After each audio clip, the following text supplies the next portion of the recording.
Apabila ada orang tua yang keberatan dengan sistem yang ada di sekolah, maka dipersilahkan mendidik sendiri anaknya. Karena sistem itu sudah di-manage, diatur, bagaimana tidak ada yang dirugikan. Ini saya bahagia sekali karena senior saya di sini komite, dan di sinilah saya hanya mau ada satu slide yang menarik untuk komite. Nah, kalau ini tidak perlu perlindungan guru, Bapak Ibu sudah paham, tapi ini 4 hal perlindungan guru. Guru perlu dilindungi dari sisi hukum, profesi, K3 atau keselamatan, kesehatan dan kesehatan kerja. Kemudian yang terakhir hak atas kekayaan intelektual. Tapi di situ tidak terlalu menarik, Bapak Ibu. Yang menarik nanti di sini di bagiannya Bapak Ibu di Permendikbud nomor 75 tahun 2016. Maka ini sekedar saya ingin tampilkan saja bahwa perlindungan guru ada namanya perlindungan hukum. Yang pertama ini tidak perlu saya bahas, Bapak Ibu pasti jelaskan dari 15 menit. Saya mau masuk sebentar di komite. Perlindungan profesi ada penjelasannya, keselamatan dan kesehatan kerja, demikian juga haki, demikian juga. Saya masuk di sana Pak, dia nomor 4. Permendikbud nomor 75 tahun 2016 tentang komite sekolah. Karena ini undangan saya lihat adalah komite sekolah, maka tolong Bapak Ibu kita berdiskusi terkait dengan peran kita. Maka ini tidak perlu. Kalau ini sekedar saya memperlihatkan bahwa Perda nomor 5 tahun 2002 tentang perlindungan guru, kita masuk di sini saja Pak. Bahwa peran komite sekolah dalam perlindungan guru. Inilah yang perlu saya ingin berdiskusi dengan Bapak Ibu sekalian, karena peran pertama sebenarnya mengawasi kegiatan pembelajaran dan tenaga pendidik. Tetapi saya garis bawahi tidak berarti komite sekolah itu harus juga di dalam kelas sebagai supervisor atau seperti pengawas. Tetapi contoh, kalau anaknya Bapak Ibu misalnya sudah lewat jam belajar tidak ada, perlu dikomunikasikan dengan orang kepala sekolah. Ini yang perlu dan perlu kita diskusikan. Karena ada juga yang memaknai bahwa ini harus di atasnya kita kepala sekolah. Komite sekolah adalah garis koordinasi, kita mitra. Di mana perannya itu mengawasi, kita perlu luruskan bahwa kegiatan pembelajaran itu kan di kelas. Tidak perlu Bapak Ibu masuk, tetapi kalau ada hal yang tidak benar diajarkan oleh guru kepala sekolah atau kepala sekolah, komite sekolah berhak. Dan di sini banyak akademisi. Saya pernah terjadi. S1 saya matematika. Gurunya saya punya anak diajar matematika. Tidak tepat saya tidak sebutkan nama sekolahnya. Diajarkan yang salah. Kita bagaimanapun kalau dasar basic kita matematika, kita pasti tahu. Diajarkan salah, kita ada PR dikasih nol di sekolahnya. Hal-hal seperti inilah yang perlu Bapak Ibu, yang selama ini belum kita dengarkan bahwa ada komite sekolah yang kritis terkait dengan pembelajaran itu. Nah itu penting. Jangan sampai biar juga diajar yang salah, ikut juga. Karena namanya manusia biasa. Guru kan manusia biasa, apalagi juga guru kita banyak tenaga honorer dalam tanda petik, belum bersertifikat pendidik. Dalam tanda petik kalau bersertifikat pendidik itu profesional Bapak Ibu. Tapi itu pun juga manusia biasa. Apa dijamin ada yang jamin di sini kalau manusia biasa tidak ada kesalahannya? Tidak ada yang bisa jamin Bapak Ibu. Kita saja ini orang tua terkadang juga salah. Maka ini yang saya ingin garis bawahi, mengawasi kegiatan pembelajaran dan tenaga pendidik, termasuk sebenarnya tenaga kependidikan. Karena tenaga pendidikan itu adalah bagian dari komponen sistem yang ada di sekolah.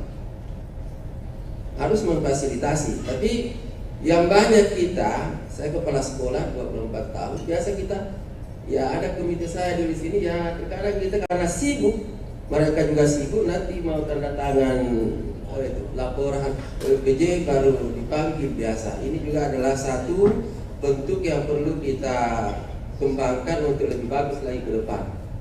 Padahal yang penting di sini banyak ide-ide yang bisa kita bicarakan. Ini mungkin hal yang biasa-biasa semua Bapak Ibu, tinggal kita bagaimana mengembangkan ide ini, karena kita ada kesempatan untuk berdiskusi. Mulai dari menyampaikan aspirasi, memberikan masukan, mendukung mediasi, menjalin kerjasama, menyalurkan aspirasi, tidak perlu satu persatu. Saya ingin mau langsung mendiskusikan sebentar. Terakhir Bapak Ibu, menggalang dana dan menciptakan hubungan dan kerja di sini, supaya sekolah itu tidak mengandalkan dana bos yang ada.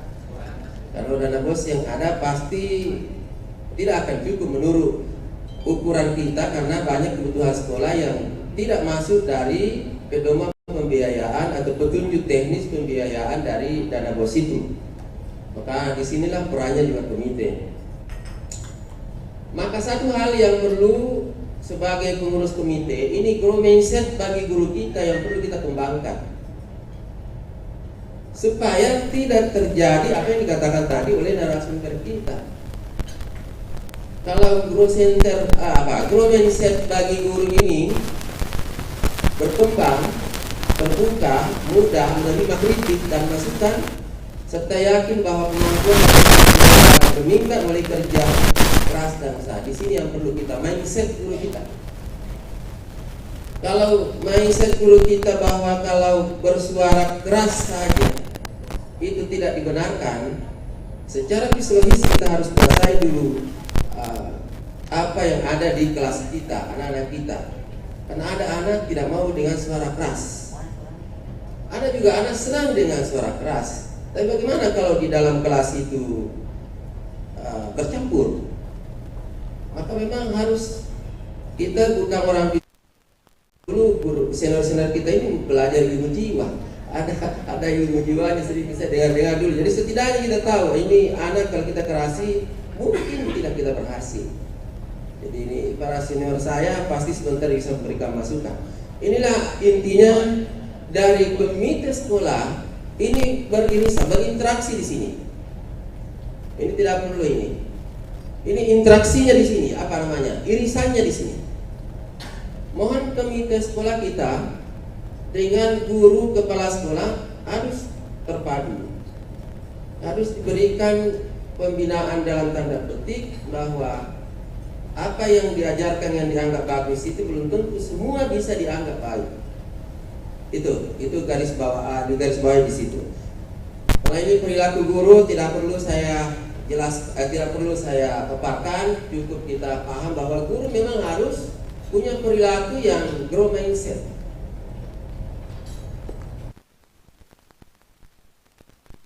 Saya adalah bagian saya adalah guru. Disinilah kita guru-guru kita yang perlu untuk kita berikan satu ide yang supaya tidak terjadi hal-hal yang seperti kasus-kasus yang lalu. Seperti tadi Ibu sudah menunjukkan banyak kasus kekerasan. Kalau dulu kita dicubit guru tidak ada masalah, sekarang jangan coba-coba, tidak dicubit saja dibuatkan fitnah. Ada juga satu videonya di situ yang terakhir itu di Sulawesi Tenggara. Itu juga viral juga itu. Sulawesi Tenggara. Ini tidak perlu saya sampaikan Bapak Ibu, ini lokasi Supriyani ini yang diduga Bapak Ibu mungkin sudah ikuti perkembangannya, tapi tidak keluar suaranya. Saya rasa Bapak Ibu sebagai bahan untuk kita berdiskusi, tidak perlu saya berpanjang lebar karena pengalaman Bapak Ibu juga kita sangat harapkan. Kalau pengalaman saya sebagai guru, insya Allah aspek kepala sekolah kita bisa berdiskusi. Ada komite saya dari di belakang, waktu saya di bawah Karaya 1 terakhir. Ya memang saya akui terkadang nanti mau tanda tangan yang pejabat lunak, tapi beliau punya partisipasi aktif luar biasa di sekolah saya yang tadinya banjir. Saya punya sekolah akhirnya pelan-pelan diperbaiki. Ya terima kasih. Assalamualaikum warahmatullahi wabarakatuh.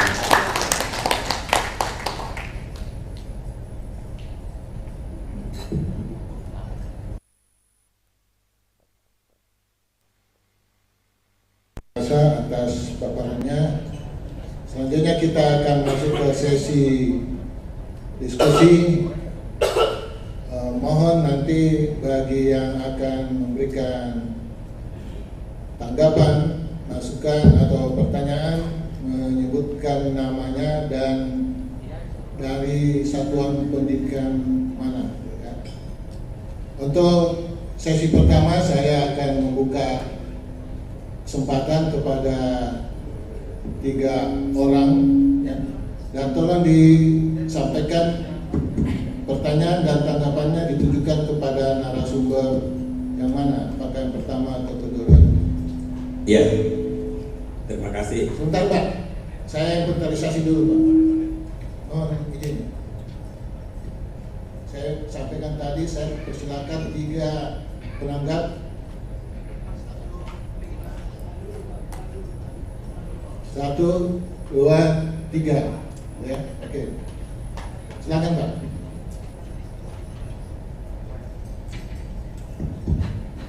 Bismillahirrahmanirrahim. Assalamualaikum warahmatullahi wabarakatuh. Nama saya Sarip Porahima Pak, dari Komite SMP 23. Alhamdulillah pada pertemuan kali ini kita ketemu semua dari sekolah SMP dan SD. Ini sangat luar biasa.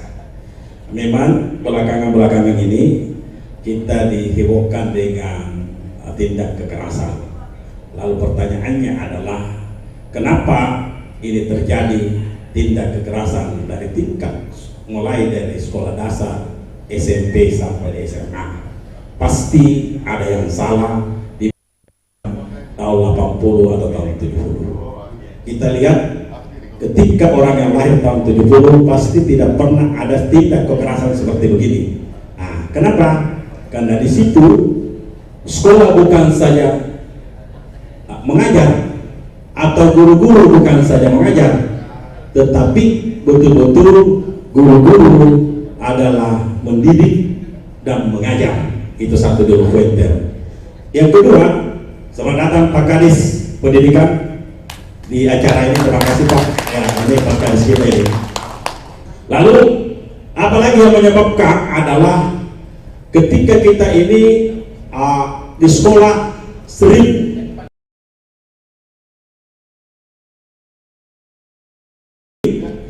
yang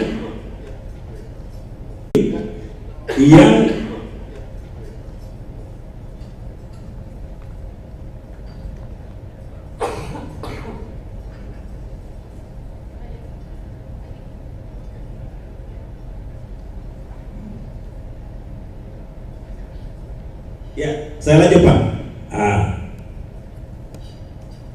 Ketika terjadi sistem zonasi Pak, ini yang banyak menyebabkan. Saya ada kasus di SMA 1 pada itu, waktu saya jadi pengurus komite di situ Pak. Setiap hari Senin terjadi ada kehilangan yang namanya uang di dompet dan handphone. Tetapi setelah diteliti, karena ini kan selalu dia membelakangi kamera Pak Dokter, ya, ini maksud saya, ini kan dia kontak khusus supaya jangan saja kita bicara tentang kualitas, tetapi kita bicara tentang sarana dan prasarana. Karena tidak bisa menunjang Pak suatu kualitas ketika tidak terjadi sarana dan prasarana. Bagaimana mungkin bisa anak-anak belajar dengan bagus ketika tidak ada itu tidak bagus? Makanya saya sampaikan Pak, kalau kita mau merubah, itu. Jadi insya Allah ketika ini semua Pak kita benahi, maka yakin dan percayalah bahwa DNS nanti pendidikan akan bagus. Saya kira begitu Pak. Yang terakhir, ada pointer yang terakhir tadi yang dengan Pak Dokter adalah komite sekolah itu adalah salah satu fungsinya adalah mencari sumber pendanaan dari orang tua siswa dan ataukah kolega-kolega mereka. Ini juga Pak sering kita lakukan. Saya pasti itu akan baik. Saya Pak di SMP 10 komite di situ, saya bangun masjid juga Pak. Pohon itu tidak pernah ditemukan, saya suruh tebang. Bangun masjid lagi itu musalah. Jadi memang inilah tugas-tugas kita komite ini.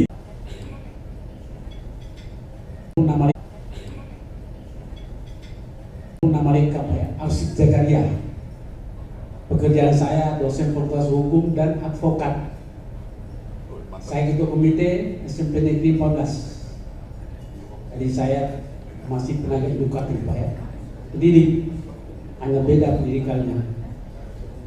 Terima kasih. Sebelum saya tidak menyangga, hanya memperjelas. Yang pertama dulu saran saya minta tolong naskah pertama dan kedua itu dibagikan kepada peserta. Itu bahan kita.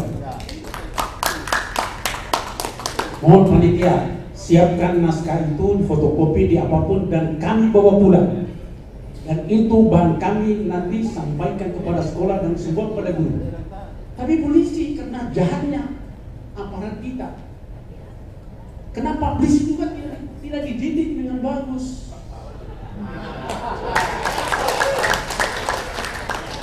Siapa yang bisa hukum di Indonesia ini? Yang pertama polisi, yang kedua jaksa, yang tiga hakim, yang keempat advokat. Itu pun advokat mendekati polisi, jaksa, hakim kerjasama. Itu namanya tidak boleh. Saya tahun 91 Pak, ya disumpah advokat. Tahun 87 saya angkat dosen. Tapi dosen yayasan Pak, bukan dosen negeri. Dosen uni, karena dosen yayasan itu berhak dari advokat. Kalau dosen negeri tidak boleh. Karena ada undang-undang yang mengatur. Ya.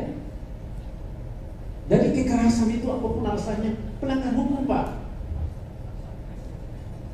Apalagi dua, ya kekerasan fisik dan non fisik. Non fisik itu bisa kita hina. Kurang ajar kamu. Itu non fisik. Tapi tetap penghinaan. Pasal 311 kaum pidana. Pasal 310 dia terpilih terang saja. Kalau orang tua keberatan penganiayaan Pak, tetap masuk. Makanya saya di SMP Negeri 14 Pak, saya kumpulkan semua guru. Jangan sentuh anaknya orang. Kalau ada nakal saya bilang panggil. Di situ ada panggil, tulis namanya, tanggal berapa, jam berapa, apa kenakalannya, sampaikan kepada kepala sekolah. Jadi fisik Pak, tetap bagaimanapun juga tetap kita salah. Saya kasih tahu guru saya. Itu yang kedua tuh. Non fisik itu sama, ya, mengancam juga tuh non fisik. Dan kena pidana lagi. Ya. Yang tiga ini cuma saran ya. Bagusnya barangkali pada Dewan Pendidikan Masyarakat ini kita buat rumusan. Tidak pernah singgung-singgung uang bos. Dan jarang saya masuk sekolah saya. Dan sampai orang cari uang bos. Saya disingkat lagi Pak. Ya. Masih banyak yang mau Yang terakhir, ya, untuk sesi yang kedua, saya mohon tadi itu, ya, bagus sekali itu tadi materi Pak. Mohon nanti kami semua jelaskan kembali. Ya, itu barangkali saran saya. Terima kasih. Bila taufik wal hidayah. Assalamualaikum warahmatullahi wabarakatuh. Waalaikumsalam. Ya, silakan Pak yang di tengah.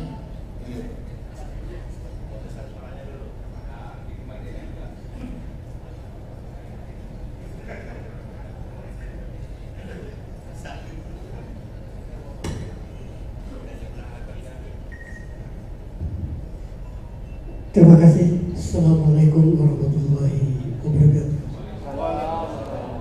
Yang kami hormati Kepala Dinas Pendidikan Kota Makassar dan para narasumber yang kami hormati dan hadirin semuanya yang kami hormati. Nama saya Tamrin dari Komite SD Tabaringan Ujung Tanah yang berdekatan dengan Pasar Ciduk. Simpel saja Pak. Yang pertama, kami hanya mengacu kepada FGD pencegahan tindak kekerasan di sekolah, supaya kami dapat bawa oleh-oleh ke depan dari dua narasumber yang kami telah menyimak tadi. Kami belum mendapatkan langkah-langkah yang konkret di dalam pencegahan tindak kekerasan di sekolah. Jadi mungkin ada poin 1, poin 2, poin 3, begitu maksud saya. Bukan secara gamblang, ya, supaya ada oleh-oleh pulang. Kedua, secara gamblang tadi telah disampaikan kedua materi. Kalau menurut saya pribadi Pak, mohon maaf kalau saya salah. Barangkali barangkali melalui kepala dinas pendidikan sekolah perlu menekankan pendidikan karakter, karena mungkin anak-anak tidak akan berbuat kalau moralnya bagus. Itu yang pertama. Selama moralnya anak-anak bagus, tidak akan mungkin tawuran, tidak akan mungkin berbuat kekerasan. Ya, itu yang kedua. Yang ketiga, barangkali perlu selalu ada sinergi antara Dewan Pendidikan Kota Makassar dengan sekolah-sekolah yang ada, dengan memberikan selalu informasi-informasi yang sangat penting di sekolah itu sendiri. Jadi perlu ada sinergi antara Dewan Pendidikan Kota Makassar dengan Dinas Pendidikan Kota Makassar. Jadi barangkali 3 poin. Terima kasih. Assalamualaikum warahmatullahi wabarakatuh. Ya, baik, saya cukupkan dulu Pak. Mohon maaf, saya sudah sampaikan tadi, saya akan hanya membuka sesi ini dulu untuk 3 orang. Ya, mohon maaf, masih ada kesempatan kita, masih cukup waktu. Saya persilakan untuk narasumber, silakan mengatur siapa yang akan memberikan tanggapan.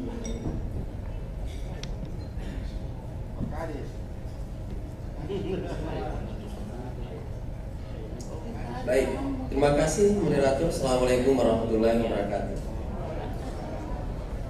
Saya memulai dari Komite SMP 23. Detail Pak ya. Dan beberapa juga sebagai komite sekolah. Saya sepakat dengan cara berpikir dengan Bapak, tapi tadi saya garis bawahi Pak. Kalau SD Bawah Karain itu saya tinggalkan tahun 2021.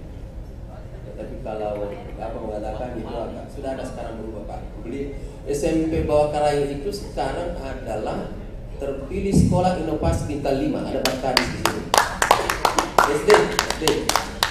SD Bawah Karain 1. SD Bawah Karain 1 ada ketua komitenya di belakang. Ya. Kalaupun ada itu memang pernah juga saya lewat dulu Pak. Sekarang ada sedikit berubah. Iya. Iya. Itu saya garis bawahi karena saya terakhir tahun 2021 ini Bawah Karain 1 dia terpilih sebagai sekolah inovasi bintang 5. Ya, bayangkan kalau bintang 5 Pak, tertinggi. Kalau hotel bintang 5 lumayan bagus. Nanti Pak Kadis yang tambah juga begini sebentar. Saya teruskan bahwa menarik Pak tadi yang dikritisi adalah sonasi. Dengan beberapa pengalaman yang mungkin anak-anak yang di belakang sekolah itu dalam tanda petik ya mungkin karakter anak itu beda dengan karakter pada umumnya, sehingga itu yang bisa mempengaruhi dengan anak-anak yang ada di sekolah itu, para peserta didiknya. Karena anak saya juga pernah sekolah di sana Pak, sebelum ada sonasi, bagus hanya saya masak. Begitu ada sonasi saya tidak begitu mengikuti Pak. Kalau yang di sana. Sepakat Pak, kalau dulu tahun 70 sampai 80 ya tidak ada yang seperti fenomena yang terjadi sekarang. Saya putarkan tadi yang luar biasa, kalau itu orang yang tidak bersalah kita vonis bersalah atau kita juga bersalah, itu bagaimana kira-kira. Dan itu sudah viral, jadi tidak jadi perlu saya permasalahkan.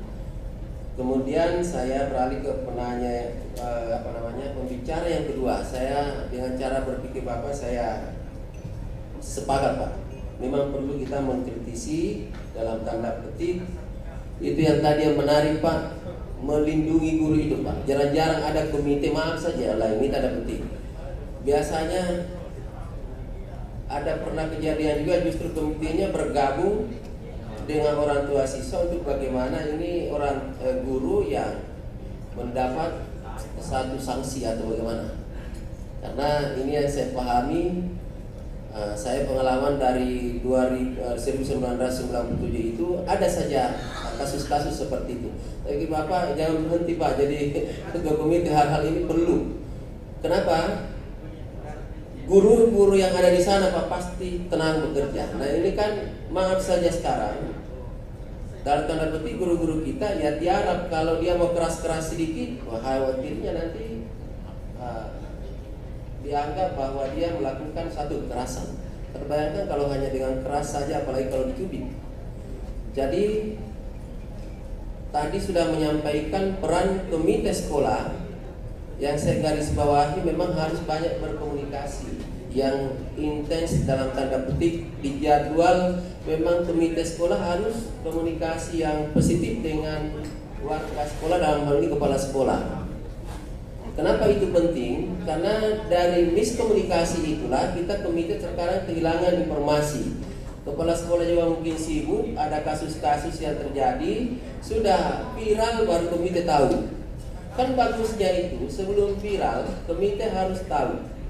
Tapi ini biasanya kita terbalik, karena itulah bukan tugas kita di situ semata, kita punya tugas tambahan yang lebih tugas utama, sehingga yang perlu kita sikapi bagaimana intens untuk menjalin komunikasi, koordinasi dengan pihak sekolah, terutama kepala sekolah.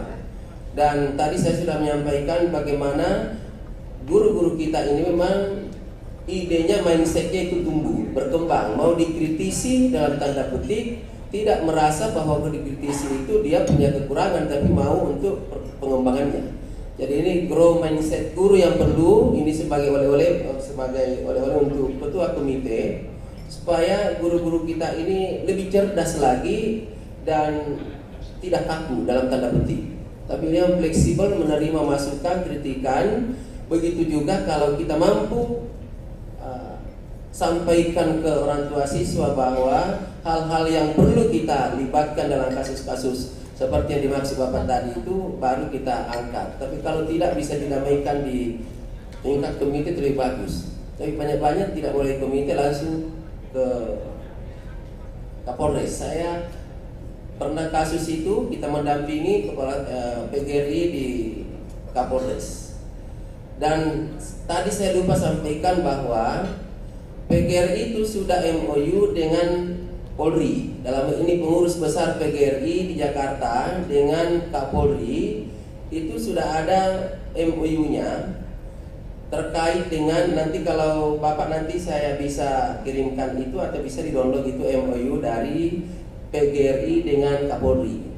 Itu tidak boleh guru dihukum dalam kategori guru itu adalah sifatnya mendidik. Tapi kita tidak mau dianggap mendidik atau tidak, pokoknya ada kasus sedikit lapor saja dulu. Ini yang kasihan nih. Mudah-mudahan dengan ketua komite yang lain sama dengan cara berpikir Bapak menanya kedua tadi, Pak. Saya tidak sempat catat Pak, tapi saya kenal Pak Arsi Pak ya. Pak Arsi ya, ini betul-betul Pak, ini tolong ide-idenya ini perlu dikembangkan. Dan terakhir masukannya itu bagus Pak. Ini kan memang adalah FGD yang perlu ada satu rumusan yang memungkinkan untuk dibawa pulang ke komite sekolah. Dan kita tentu bisa koordinasi dengan Dewan Pendidikan untuk bagaimana supaya inilah yang bisa kita share ke semua pihak yang terkait, utamanya orang tua. Karena biasanya memicu dari sinilah karena tidak mengerti. Karena orang tua tidak mengerti, nah inilah sehingga muncul riak-riak. Saya rasa itu yang dari saya, tidak perlu saya semuanya. Assalamualaikum warahmatullahi wabarakatuh. Silakan Ibu. Baik, terima kasih banyak. Terhormat Pak Kadis yang baru datang. Oke. Yang pertama Pak Sahrir, Komite SMP 23. Memang sih Bapak ya, fenomena ini menjadi masalah kita semua ya. Dan memang tidak bisa dipungkiri saat ini terjadi pergeseran si guru kemudian sekolah karena adanya teknologi informasi dan komunikasi. Dulu kita sangat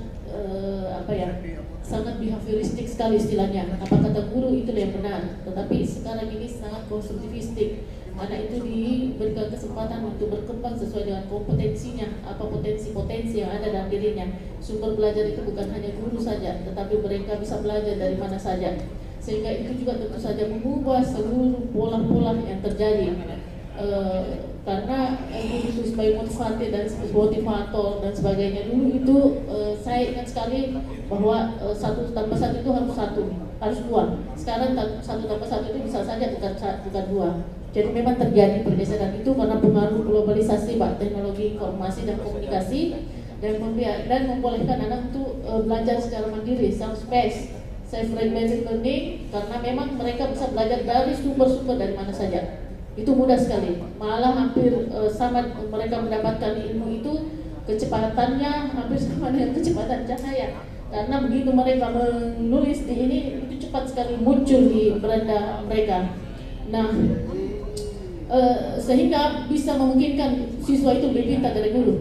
Saya sering belajar sama anak saya, Bapak, sering sekali saya belajar. Kalau ada sesuatu saya tanya, ini gimana caranya ya? Malah mereka bisa translate bahasa dalam waktu cepat, dalam hitungan detik. Saya cuma kirimkan gambar, tolong translatekan saya. Dalam hitungan detik, dan sampai 1 menit, Bapak dan Ibu, itu dia kembalikan ke saya. Itu anak saya masih SMP waktu itu. Sekarang anak saya masih SMP yang kecil. Nah, itulah yang menjadi pemicu, salah satu pemicu terjadinya perubahan seperti ini. Kemudian Bapak Arsi Sakaria, advokat, Bapak, terima kasih karena memfungsikan diri sebagai komite dengan kepakaran kita masing-masing. Ya, itulah gunanya mungkin dibentuknya komite. Jadi Bapak sebagai advokat kemudian melindungi guru, kemudian melindungi hal-hal yang terjadi di sekolah. Itu luar biasa sekali, Bapak. Saya dari pendidikan kemudian saya mengajarkan mengembangkan media pembelajaran, mengajar guru untuk membuat media pembelajaran dan sebagainya, kemudian memperlihatkan hasil-hasil riset yang saya peroleh dari penelitian saya untuk bisa digunakan. Begitu pula dengan bapak-bapak pengusaha yang mempunyai uang berlebih misalnya, itu memang salah satu program juga ya, MBS, manajemen berbasis sekolah. Di antaranya itu pelibatan masyarakat dan orang tua siswa dalam pembangunan sekolah. Malah Pak, di Malang itu satu gedung itu yang biayai pembangunannya adalah orang tua mahasiswa, masyarakat di sekitar itu. Saya bangun sekolah, Pak, PAUD, ada PAUD saya. Itu yang membiayai full itu adalah ada donatur saya, Pak. Orang susah habiskan uangnya. Itu kemudian yang saya manfaatkan, dan mereka memang berbagi. Dan saya berharap pengusaha-pengusaha yang terlibat di sekolah itu bukan hanya memperbaiki satu kelas saja, Pak, tapi semua kelas yang ada, sehingga tidak terjadi ketimpangan sosial di dalam sekolah tersebut. Itu harapannya saya. Jadi terima kasih banyak Bapak advokat sudah luar biasa membantu para guru, melindungi para guru dengan berbagai atau kekerasan baik guru maupun anak yang terjadi di sekolah. Dan kemudian Bapak Tamrin dari SD Tabaringan yang sebenarnya ada, Pak, kami susun juga solusi-solusi untuk penyelesaiannya. Nanti kami akan share dan mudah-mudahan nanti bisa dirumuskan, dan ini salah satu saya kira fasilitasi Dewan Pendidikan dan Dinas Pendidikan ya, kolaborasi yang telah memfasilitasi kita untuk bertemu dan membahas tentang gimana caranya kita mencegah kekerasan yang timbul pada anak, tentu saja dari berbagai dimensi atau bidang dan kepakaran kita masing-masing. Dan banyak sekali di sini, satu kuncinya, Pak, buat anak itu sibuk supaya mereka tidak berpikir untuk saling berbuat kekerasan. Jadi mari kita bersatu untuk anak itu bisa beraktivitas, belajar dan mengembangkan dirinya. Itu buat mereka sibuk sehingga melupakan bahwa saya harus berkelahi, saya harus ini.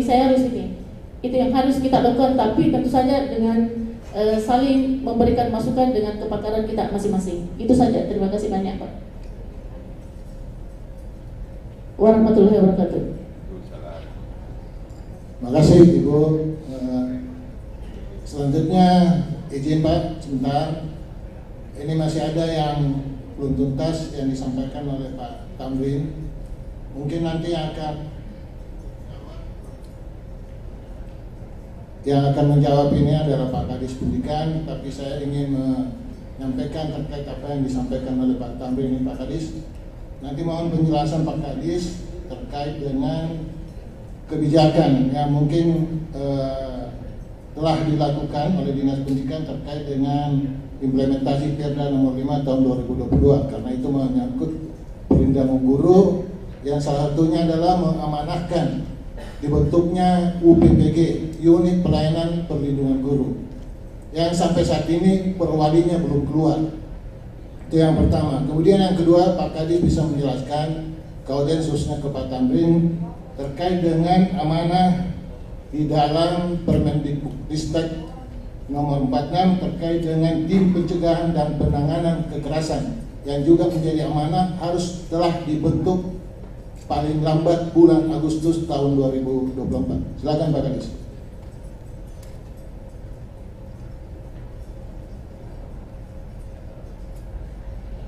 Bismillahirrahmanirrahim. Assalamualaikum warahmatullahi wabarakatuh. Selamat siang, salam sejahtera untuk kita semua. Asyhadu an la ilaha illallah wa asyhadu anna Muhammadar Rasulullah. Allahumma shalli ala Muhammad wa ala ali Muhammad. Yang saya hormati Ketua Dewan Pendidikan Kota Makassar, beliau juga sudah hadir di tengah-tengah kita walaupun belum masuk di ruangan, dan seluruh komisioner atau seluruh pengurus Dewan Pendidikan yang kami tidak bisa sebut satu persatu. Yang saya hormati para komite sekolah ya, dan di samping saya juga alhamdulillah sudah hadir narasumber yang tadi sudah memberikan pemaparan. Pertama-tama tentu marilah kita memanjatkan puji syukur kepada Allah Subhanahu wa taala karena pada hari ini kita berikan kekuatan kesehatan sehingga kita hadir bersama. Tentunya adalah bagaimana pendidikan ke depannya lebih baik yang kita pikirkan. Nah, tentu saya selaku Kepala Dinas Pendidikan Kota Makassar, terus terang tadi saya dapat pertanyaan 1, 2, dan 3 ini luar biasa ya. Nah, banyak hal yang perlu kami sampaikan. Yang pertama tentu kita kembali. Kemarin waktu kami diundang Pak Menteri rapat koordinasi terkait dengan kebijakan pendidikan. Salah satunya adalah kami di Kota Makassar diundang sebagai narasumber. Jadi kami diundang kemarin berbicarakan kan Pak Menteri sekarang sementara utamanya kurikulum juga apa yang disampaikan tadi Pak Aziz Sagaria betul Pak. Jadi saya kemarin itu terus terang bahwa waktu kurikulum merdeka dalam proses pendidikan banyak sekali yang saya kritisi Pak. Awalnya itu bagus sih, setelah kita kalau ini berjalan dengan baik. Saya dari setelah keluar PMM, bahkan saya di Dinas Pendidikan dianggap bahwa kami lah yang paling terendah merealisasikan. Kami tidak mau. Karena kenapa? Salah satu kurikulum kemarin itu di PMM itu lebih banyak, jadi guru itu tidak fokus lagi dalam pendidikan, tapi fokus dengan pekerjaannya. Sehingga saya banyak Pak yang saya bisa berikan bukti. Dan saya sampaikan juga sama Pak Menteri. Di hadapan Pak Dirjen dulu waktu itu saya bicara di depannya. Kemarin kami diundang untuk membahas, saya diundang sebagai tentang sonasi, ya, sebagai pembicara. Jadi pertama sebelum itu adalah tentu kegiatan ini dibuka oleh Wapres Pak Gibran. Dan bahkan ini tadi ditampilkan tentang apa yang dialami oleh teman-teman guru. Sehingga saya menjawab juga, jadi setahu saya bawa materi Pak sebagai arahan. Nanti saya sependapat bahwa saya sebagai Kadis Pendidikan tentu tentang kebijakan pendidikan di Kota Makassar yang saya butuhkan sebentar ini adalah apa rekomendasi, apa resume terhadap ini supaya kita jadikan satu kebijakan untuk tindakan untuk semua nanti sekolah yang kami bisa jadikan sebagai rujukan untuk teman-teman komite. Jadi terkait dengan itu, saya kembali kepada ini termasuk Wapres menyampaikan. Dan itu hari hadir semua pemangku kepentingan dalam hal ini legislatif, Komisi 10, Ketua Komisi 10 dan beberapa wakil anggota Komisi 10 kita hadir bersama mendengarkan kami untuk menyampaikan pemaparan. Termasuk juga saya sampaikan karena Pak Menteri Pak Wapres mengatakan bahwa harus meminta kepada legislatif dan mengingatkan kepada Pak Menteri Pendidikan bagaimana membuat undang-undang perlindungan guru. Jadi waktu itu saya sampaikan bahwa kalau kami di Kota Makassar Pak, kita tentu mengacu kepada berbagai aturan yang ada, sehingga Makassar itu sudah ada peraturan Perda tentang perlindungan guru. Bahkan sementara kami ini sementara untuk menyesuaikan. Nah sekarang dengan Makassar ini bisa kita nanti jadikan role model untuk salah satu rumusan terhadap apa harapan pemerintah dalam hal ini. Menyampaikan harapan kemarin Wakil Presiden untuk menyampaikan itu dan menitip kepada dengan kasus-kasus semua yang munculkan Pak. yang kena ketapel apa, ini kan bicara kekerasan. Guru kan di sini, makanya dia katakan di sini diperlukan namanya Undang-Undang Perlindungan Guru. Itu titik. Nah, kita harus merespon ini. Jadi terkait dengan Pak Syarifudin Bolalai tadi dengan upaya sonasi, Pak, sonasi sebenarnya sesungguhnya kalau kita pernah jalan-jalan namanya negara maju, di negara maju itu tidak ada penerimaan tapi modelnya semua sistem sonasi, tidak ada pendaftaran tetapi nama anak di sekolah itu sudah ada, tentu berbasis pada sonasi. Jadi bukan sonasinya yang perlu diperbaiki, tapi banyak hal yang perlu kita duduk bersama. Sehingga saya sampaikan kenapa kami diundang untuk berbaik praktik baik, karena kami sampaikan bahwa di Kota Makassar itu tidak ada klaster sekolah favorit, itu di bawah naungan pemerintah kota. Karena klaster itu ada istilah sekolah unggulan, sekolah apa, padahal kan prosesnya sama. Nah, bagaimana semua kualitas mutu pendidikan tentu banyak, Pak. Saya selama jadi kadis pendidikan tentu saya harapan semua kita bahwa memang yang kurang yang kami alami dengan kejadian-kejadian kekerasan adalah etika, moral, itu yang tidak ada. Sehingga saya sebagai kadis pendidikan mengambil kebijakan regulasi dengan program karena memang itu adalah bagian tanggung jawab kami untuk mengimplementasikan program dan visi misi Bapak Wali Kota perkuatan keimanan umat. Apa yang kami lakukan di sini? Coba, ini yang saya tidak maksimal, makanya saya ada evaluasi, Pak. Setiap tahun itu 18 revolusi pendidikan saya setiap tahun, termasuk program perkuatan keimanan umat. Perkuatan keimanan umat target kami adalah tentu adalah bagaimana di sini kita membuat satu kurikulum untuk etika pendidikan moral anak-anak dari semua agama. Salah satu contoh kebijakan yang kami buat, edaran yang kami sampaikan sekolah untuk memperkuat iman dan takwa anak kita, tentu adalah pendekatan religiusnya adalah kami meminta bagaimana sekolah membuat suatu inovasi, menjadikan sekolah juga kelompoknya semua mayoritas muslim, di situ adalah harus ada namanya tahfiz Al-Quran. Itu kecil, Pak. Jadi ini, dan bahkan di PPDB itu saya jadikan suatu prestasi non akademik yang sama dengan yang lain, bakat itu prestasi itu saya bahkan 5 juz itu saya jadikan prestasi internasional, Pak, walaupun tidak ada yang mengatur. Karena kenapa? Alhamdulillah sekarang kan sekolah-sekolah itu contohnya di SMP 14 itu ada, Pak. Itu adalah bagian daripada kebijakan kami untuk kenapa? Karena ini adalah wadah untuk anak-anak kita mendidik untuk bagaimana untuk mencegah ini. Yang kedua yang selalu saya sampaikan juga bahwa di hadapan orang tua memang betul sekarang komite hadir pada hari ini. Maka insya Allah ke depan kalau saya masih diberi amanah sebagai kadis pendidikan, kami ingin bahwa bukan saja Dewan Pendidikan, karena kemarin kita sudah melakukan Dewan Pendidikan bekerjasama dengan kami untuk melakukan sosialisasi dengan teman-teman komite, memperkuat komite ini, dan tahun ini kalau bisa di awal tahun kita akan bentuk forum komite sekolah untuk forum komite sekolah untuk Kota Makassar. Karena saya mau memperkuat, Pak. Awal saya menjabat itu saya sudah menyatakan bahwa paguyuban itu adalah ilegal. Yang legal adalah komite sekolah. Betul. Jadi kalau proses ini yang perlu kita rangkul, Pak Dudu.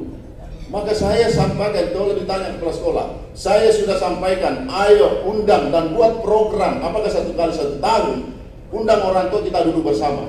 Karena pendidikan ini dalam mengelola bukan saja formal, yang mau dilakukan di sini adalah bagaimana formal dan non formal, informal. Artinya formal yang dilakukan oleh guru di sekolah, ya. Tetapi informalnya adalah bagaimana kita berkolaborasi antara orang tua, jadi pendidikan keluarga, pendidikan lingkungan. Kini harus kita duduk. Maka komite sekolah pada kesempatan ini saya meminta, ini salah satu rumusan dan mungkin menjadi kebijakan, karena kalau ini masuk dari kita juga ini adalah bagian daripada aspirasi kepada kita.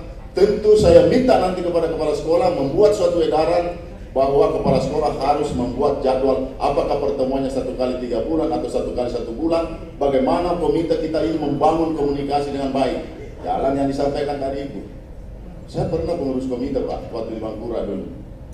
Masjid di Mangkura juga itu, dulu itu kita.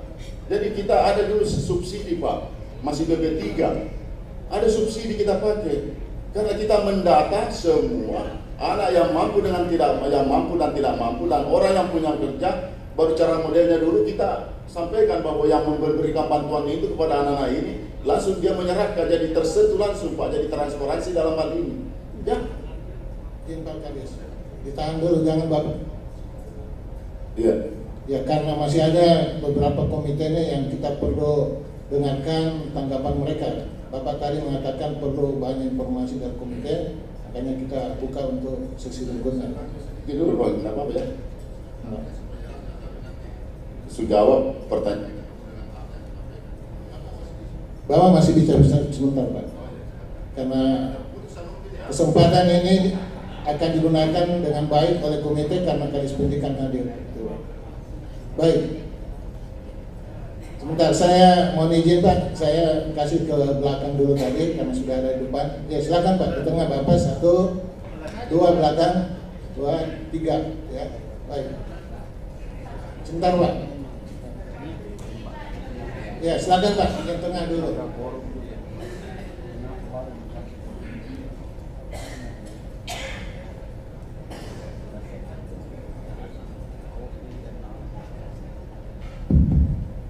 Terima kasih. Assalamualaikum warahmatullahi wabarakatuh.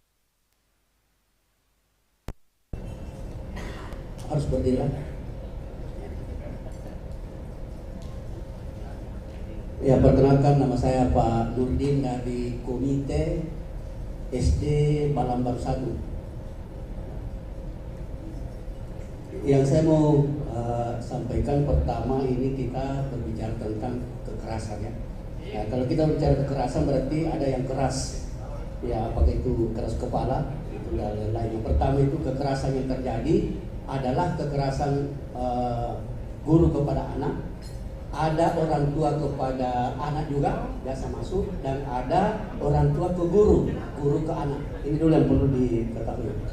Nah, kenapa biasa terjadi ini? Dia sambil Pak dari orang tua ke anak. Biasanya kalau ada terjadi anak memukul atau berkelahi di sekolah, itu datang orang tuanya menyelesaikan masalah di sekolah. Ya, apalagi kalau dia menganggap dirinya polisi atau tentara. Ya, kalau di sekolah itu saya sudah katakan bahwa yang ada di sekolah itu adalah hanya peserta didik, guru, komite, dan masyarakat. Tidak ada istilah tentara dan polisi. Jadi tentara polisi itu kalau masuk di sekolah, dia adalah sebagai orang tua. Ya, jadi tidak bisa membawa itu pangkat jabatannya itu. Itu yang biasa terjadi, sehingga biasa kalau datang itu tiba-tiba kan sekarang anak itu kalau ada perkelahian dipukul, tiba-tiba langsung dia telepon orang tuanya. Biasa tiba-tiba juga masuk, ya tidak dilihat oleh security, masuk di keras. Itu biasa terjadi seperti itu. Nah, ini barangkali perlu ada nanti dibuat semacam regulasi, aturan-aturan bagaimana supaya orang tua itu jangan langsung masuk. Nah, kemudian biasa juga terjadi, tadi saya singgung itu protes ya. Masyarakat banyak protes orang tua bahwa kenapa itu kalau dicukur, ya kenapa sekolah selalu dicukur anak di sekolah? Apa hubungannya dengan pelajaran? Pernah ada begitu? Ya, datang di sekolah. Ya, jadi biasa katakan bahwa sebenarnya tidak ada hubungannya dengan pelajaran, tapi itu adalah aturan tata tertib sekolah. Ya, makanya sepakat tadi yang disampaikan oleh Pak Makulasa bahwa kalau ada orang tua yang tidak suka dengan kebijakan aturan, pindah saja. Kan banyak sekolah lain, atau ajar anaknya sendiri. Ya, itu yang lebih tepat. Ya, tidak bisa kita mau atur sekolah bahwa jangan buat seperti ini, karena itu adalah aturan sekolah. Ya, makanya waktu datang orang tua itu, dia katakan, apa hubungannya itu rambut? Ya, saya hanya jawab bahwa rambut itu sebenarnya hanya mengganggu pelajaran. Pertama itu, kalau mau pakai sampo banyak dipakai. Yang kedua itu selalu gatal-gatal kepala. Ya, itu saja. Kalau hubungannya rambut dengan anak. Tapi itu kita kembali ke aturan Pak. Ya, aturan sekolah. Kemudian yang kedua saya sampaikan, ini tadi menarik dan disampaikan oleh Ibu bahwa kalau diberikan anak kesibukan itu tidak bisa terjadi kenakalan di sekolah. Saya ambil contoh tadi, ini bagus sekali dikaji semua. Ini hadis yang mengatakan kullu mauludu yuladu alal fitrah. Sebenarnya bagus sekali nih. Ya, bahwa semua anak lahir itu dalam fitrah. Artinya begini, ketika pertama masuk di sekolah fitrah. Ya, masuk di SMP itu fitrah. Artinya untuk SMP itu.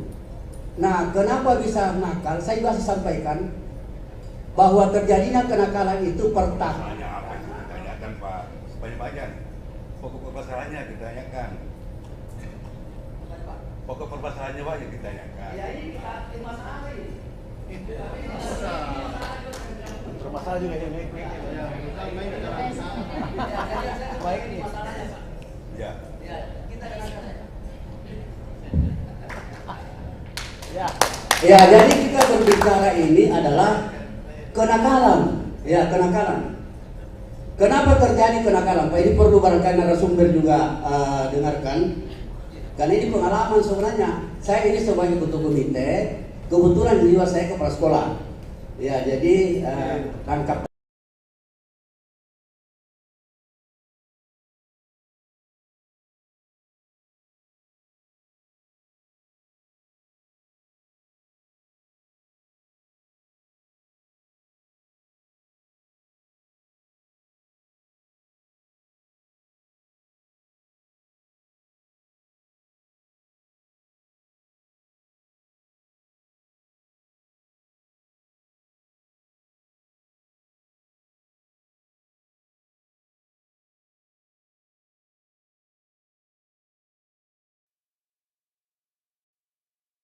anak-anak tidak ada kesempatan untuk main-main, gurunya sudah dalam.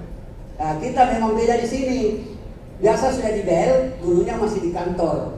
Ya, anak-anak di sana sudah mau menerima pelajaran, guru belum ada. Disitulah biasa anak punya kesempatan untuk nakal. Nah, ini perlu barangkali ya, karena tidak ada guru di sini semua komite, tapi komite harus tahu. Ya, jadi saya kira ini perlu kajian bersama bahwa terjadinya kenakalan itu berawal dari guru, benar itu. Karena kalau kita mengaji tadi di hadis, kullu kunra'in kullu mauludin yuladu ala fitrah. Ya, bahwa semua anak lahir itu dalam keadaan suci, bersih, bagus. Masuk SD suci, bagus. Tidak ada pikiran-pikiran negatif. Begitu pula masuk SMP. Yang membuat dia nakal itu gurunya. Nah, itu tadi karena selalu terlambat masuk di kelas. Kemudian aturan, Pak, aturan. Ya, aturan juga tidak tegas. Aturan yang tidak tegas. Banyak kepala sekolah, ini terus laporan saya tidak menyebut. Banyak kepala sekolah, anak-anak di situ sudah berkelahi, minum-minuman lagi, minum-minum keras, itu tidak ada sanksi. Akhirnya anak itu bebas berbuat. Ya, ini perlu barangkali ada tindak tegas juga dan buat aturan. Ya, bagaimana kalau ada sekolah seperti itu, mau ada pembiaran, akhirnya anak-anak itu semakin nakal. Ya, jadi saya kira itu terakhir ini karena ada pakar hukum, ini tentang jurisprudensi Pak. Ini kan sebenarnya ada. Ya, tetapi kita tidak tahu yang mana disiplin untuk mendidik. Sehingga ketika ada kasus di sekolah, yang korban adalah guru. Sehingga ada konten video dibuat itu sekarang, ada anak berkelahi, guru tidak mau lihat. Ada anak merokok, dia biarkan saja. Pacaran dibiarkan saja karena takut kena pidana. Nah, ini perlu ada barangkali batasan yang mana kategori dikatakan mendidik mendidik karena kedisiplinan. Ini kan ada jurisprudensinya Pak ya.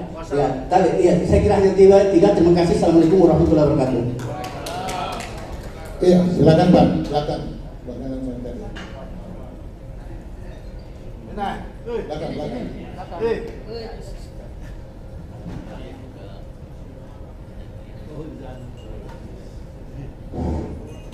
Baik, bismillahirrahmanirrahim. Assalamualaikum warahmatullahi wabarakatuh. Saya Ketua Komite SMP Negeri 17 Makassar yang ada di perbatasan kota sana Pak. Taman apa? Ya, sekitar berapa meter kedua, berapa meter lagi Maros. Perlu saya sampaikan bahwa namanya Pak? Saya punya nama panjang tapi pendek saja. Ya, pendeknya Abdurrahman Pak, Abdurrahman. Saya juga pendidik salah satu SMA, tetapi saya sudah pernah bakti 6 tahun yang lalu. Saya juga pernah di PGRI membidangi perlindungan hukum. Ya, oleh karena itu ada banyak hal yang barangkali saya bisa sampaikan sebentar ini. Baiklah, saya satu persatu dulu. Yang pertama ada slide yang ditampilkan oleh pemateri tadi yang berkaitan dengan tindak kekerasan di Sulawesi Selatan. Mohonlah kiranya tidak apa-apa, sebut saja di kabupaten mana yang terbanyak membuat pelanggaran yang berkaitan dengan kekerasan anak ini. Ini satu. Yang kedua, perlu dipahami bahwa perlakuan apa saja yang dilakukan oleh siswa atau peserta didik, lalu guru bisa memberikan hukuman badan. Ini tadi tidak dijelaskan dengan mendetail. Ya, tetapi ada konsep saya, karena saya juga pernah jadi pengurus PGRI, pernah kita rumuskan. Saya hanya menambahkan dulu, yang pertama adalah boleh dipukul atau diberi pengajaran. Jadi saya tidak sependapat dengan penanya kedua tadi. Yang pertama itu adalah kurang ajar pada gurunya, itu boleh. Ya, nanti di pengadilan kita bisa ketemu. Dan saya sudah pernah di pengadilan dan saya menang pada waktu itu. Satu. Yang kedua, mencuri. Kalau ada siswa mencuri di sekolah, itu wajib diberikan hukuman. Mohon maaf kepada Bapak Kepala Dinas, ini hanya masukan. Jadi sebelum keluar perdanya itu ada baiknya dimasukkan ini. Karena kita pernah lakukan, rumuskan di Kabupaten Goa. Yang ketiga apa? Merusak fasilitas sekolah. Yang mana fasilitas sekolah? Katakan saja memecahkan kaca-kaca jendela sekolah, itu boleh dihukum. Boleh kita berikan hukuman badan, tapi sifatnya mendidik. Apalagi yang terakhir adalah mengganggu lawan jenisnya. Karena kita di Sulawesi Selatan ini kan ada sirik. Kalau seorang laki-laki mengganggu lawan jenisnya seorang wanita, itu boleh dihukum. Ketimbang dengan orang tuanya datang membawa barang, itu bahkan lebih kejam lagi. Jadi ini saya hanya memberi masukan, mudah-mudahan sebelum keluar perdanya ini mungkin ada di antara 4 ini yang saya sampaikan, mohonlah kiranya apa dipertimbangkan. Ini yang kedua masukannya. Lalu yang terakhir ingin kami sampaikan bahwa saya di SMP Negeri 17 Makassar, Pak, mohon maaf, barangkali sudah puluhan tahun saya jadi ketua komite. Ada kurang lebih 30 tahun lah. Dan banyak kasus-kasus yang saya selesaikan dengan baik. Satu, ada kasus seorang guru memukul siswa wanita 2 orang. Sudah ada di polsek. Setelah di polsek mau dimasa, ke polseknya kirim di lembaga pemasyarakatan. Ya, apa yang dilakukan oleh komite, apa yang dilakukan oleh kami bersama dengan jajaran komite itu mencari solusinya. Apa solusinya? Saya datangi rumahnya orang itu yang dipukul itu, orang tuanya. Saya meminta restu. Bagaimana baiknya, Pak? Kalau kita damaikan saja. Ya. Oleh karena itu, inilah yang kita harapkan, apa fungsinya komite di sekolah itu. Jadi bukan hanya menandatangani tadi hal-hal yang berkaitan dengan dalam bukan itu, tetapi kita harus hadir pada saat-saat kita dibutuhkan yang berkaitan dengan masalah-masalah yang ada di sekolah. Oleh karena itu, pada saat itu saya berhasil memenangkan lagi. Ya, sudah ada di lembaga pemasyarakatan.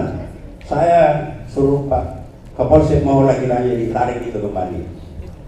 Jadi komite itu sifatnya adalah independen.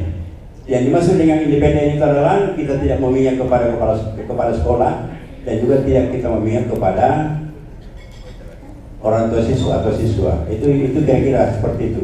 Oleh karena itu, tugas daripada komite sekolah, barangkali saya hanya meluruskan tadi, Pak, ada beberapa hal sebenarnya. Yang pertama itu adalah pengawasan. Ya, baik pengawasan secara dekat maupun pengawasan secara langsung. Yang dimaksud dengan pengawasan itu, ya katakan saja kita hanya bertanya, ya bertanya kepada kepala sekolah, bertanya kepada guru yang ada, apakah lewat telepon atau memang kita langsung ini ke sekolahnya. Itu salah satu diantaranya adalah tugas daripada komite sekolah. Apalagi kita monitoring, apanya dimonitoring, monitoring pembelajarannya. Ya, oleh karena itu kalau ada siswa yang tidak belajar, itu perlu kita masuk di situ. Apa fungsinya kepala sekolah? Kepala sekolah kan fungsinya adalah mengarahkan memberi petunjuk di dalam hal-hal memberikan pembelajaran sekolah, termasuk gurunya itu. Apalagi kita memberikan pertimbangan, jadi pertimbangan yang berkaitan dengan kebaikan. Apalagi teguran. Saya sering menegur kepala sekolah, Pak. Mohon maaf, boleh dicek. Sudah ada 4 kepala sekolah sudah pensiun. Saya sering menegur, ini tidak boleh kita lakukan. Ini harus begini caranya. Oleh karena itu, hal-hal yang berkaitan peneguran itu boleh, asal jangan gurunya ditegur. Tetapi kalau kepala sekolahnya ditegur boleh saja. Ya. Lalu apalagi tugasnya komite sekolah, kita komite bersama-sama meningkatkan mutu pendidikan. Jadi bukan berarti bahwa kita mengajar lalu kita bisa meningkatkan pendidikan, tapi hal-hal yang berkaitan sarana dan prasarana, ada keluhan gurunya, lalu gurunya tidak sampai kepada kepala sekolahnya, komite sekolah turun tangan terkait dengan sarana dan prasarananya. Karena dengan sarana prasarana itu, saya kira kita bisa memajukan pendidikan di Kota Madya Makassar ini. Saya kira hanya itu, Pak. Ada lagi tadi, penanya kedua tadi mengatakan bahwa kita ini disuguhi kurikulum PKI. Oh jangan, Pak, tidak diperbolehkan kalimat-kalimat seperti itu. Ya, kok masa ada kurikulum PKI? Ya boleh. Saya ini, Pak, tugas saya di samping komite, saya juga pers, wartawan. Ya, jangan-jangan ini keluar di arena ini, lalu Bapak bisa ditangkap. Mohon maaf, coba ditarik itu pernyataannya. Jangan katakan kurikulum PKI tidak boleh. Ya, ini kita kan namanya kurikulum berbasis kompetensi. Ya, oleh karena itu hal-hal yang berkaitan dengan PKI tidak ada lagi PKI di Indonesia ini. Tidak ada. Mohon kiranya Pak ditarik pernyataannya, sekalipun dia pengacara. Saya kira demikian apa yang kami sampaikan, mudah-mudahan ada manfaatnya. Hal-hal yang berkaitan dengan sebenarnya masih banyak hal-hal yang bisa saya sampaikan, tapi cukup. Dan saya akhiri. Wassalamualaikum warahmatullahi wabarakatuh. Satu lagi belakang.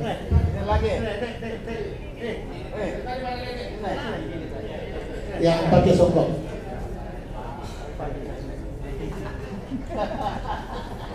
Bismillahirrahmanirrahim. Assalamualaikum warahmatullahi wabarakatuh. Nama saya Trisno Adi dari Ketua Komite SMP Negeri 49.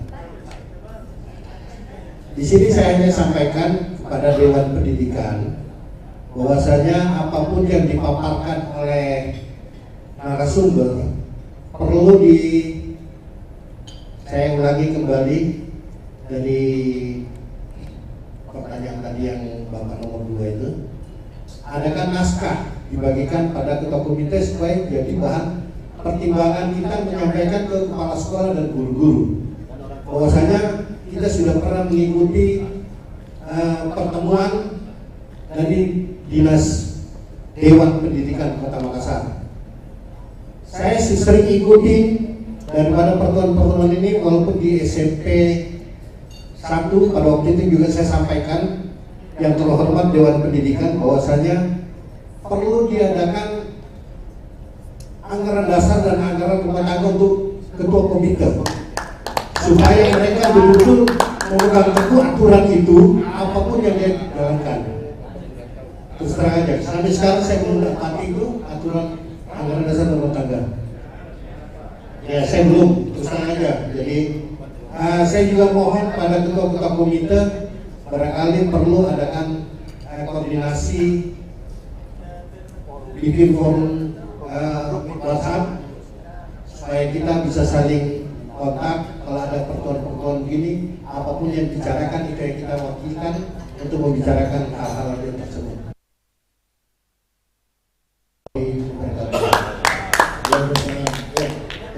Mohon maaf untuk sesi ini 3 dulu. Namun yang terakhir saya ingin klarifikasi Pak, ada ART komite itu bukan diperuntukkan untuk ketua komite, tapi pengurus komite. 2 menit saja, Pak. 2 menit. Ya dari Mangkura. 2 menit saja. Oke, saya akan nambah 2 orang. Bentar Pak, Bapak dapat kesempatan. Bismillah, ya. 2 menit saja. Bismillahirrahmanirrahim. Assalamualaikum warahmatullahi wabarakatuh. Perkenalkan, nama saya Saiful, Ketua Umum Komite Kompleks Mangkurat. Saya Komite Kompleks karena sekolah kami ada 5 sekolah, terdiri dari kurang lebih 2.400 siswa. Mohon izin menyampaikan selamat datang kepada Bapak Ketua Forum Pendidikan Indonesia, Bapak Rudianto Haji Rudianto SMA, yang terpilih menjadi Ketua Forum Pendidikan Indonesia. Mohon izin Bapak, tugas Bapak adalah mengantar Forum Pendidikan ini menjadi Dewan Pendidikan Nasional.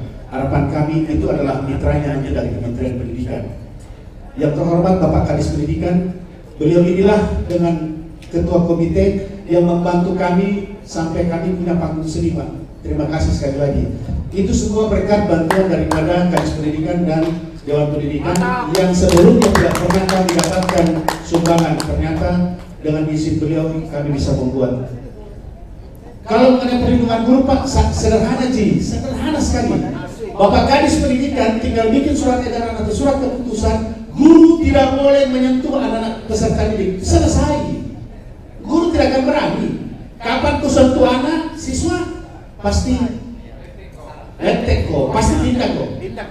Begitu Kadis Pendidikan gampang sekali. Cuma terkadang mohon maaf Bapak Ibu sekalian, ini baru terjadi kemarin anak kami sampai tidak mau di sekolah di Mangkurat 1, 16 orang yang bombe sesama mereka kelas 4 anaknya. Coba, ini di luar dari orang tuanya, anaknya sendiri sudah baku bombe. Artinya apa? Memang terkadang pengawasan kita, Pak, bukan kita serahkan sepenuhnya kepada guru di sekolah. Kita kadang orang tua memang terlalu manja juga, terlalu percayakan kepada guru, baru kita kurang waktu. Jadi saya harap, mohon izin Pak Kadis dengan Ketua Dewan Pendidikan bikin gugus tugas, Pak. Serahkan kepada gugus tugas yang akan mensosialisasikan undang-undang perlindungan guru kepada seluruh sekolah. Bentuk itu, Pak, itu yang pertama. Yang kedua, kami harap komite sekolah diberikan kewenangan untuk menilai para guru-guru yang tidak bagus. Maksudnya begini, Pak, karena ada juga anak kami yang pulang ke rumah bilang, itu guruku halus sekali, pakai balis-balis. Ada, Pak, ada guru yang memang begitu, oknum. Maksud saya, Pak Kadis dengan entah bagaimana aturannya, mungkin dengan perwali atau bagaimana, yang jelas kerjasama Dewan Pendidikan dan Kadis Pendidikan memberikan kewenangan kepada komite sekolah untuk menilai para guru yang mana tidak bagus, bisa kita usulkan agar ditindakan. Terima kasih. Assalamualaikum warahmatullahi wabarakatuh. Ya, terakhir Pak, silakan.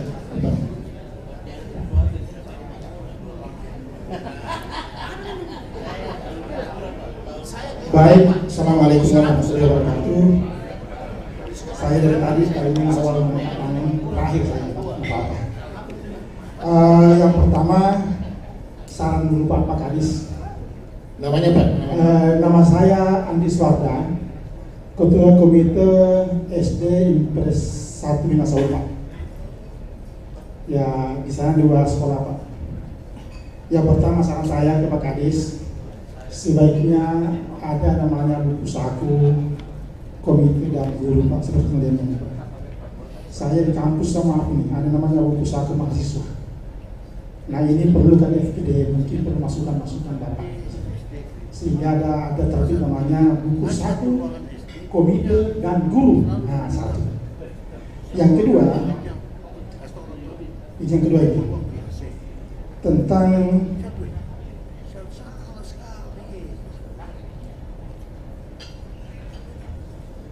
manusia, kekerasan, Pak. Kekerasan saya kira tidak bisa digunakan di sekolah, Pak. Tapi keras bisa, Pak, keras di rumah, Pak. Kalau tidak keras tidak jadi, Pak. Jadi keras bisa, keras tidak bisa, Pak. Itu yang bahasa sering saya sampaikan di kampus-kampus. Kekerasan juga bisa, tapi keras bisa. Tidak keras, artinya membina keras. Tapi kekerasan tidak bisa. Itu yang kedua. Yang ketiga adalah tentang manusia. Manusia itu kan gini, Pak. Ada 4 potensi yang dimiliki sebenarnya harus dijaga. Yang pertama adalah intellectual question, emotional question, spiritual question, social question. Ini tadi jawabkan Ibu, tapi Ibu tadi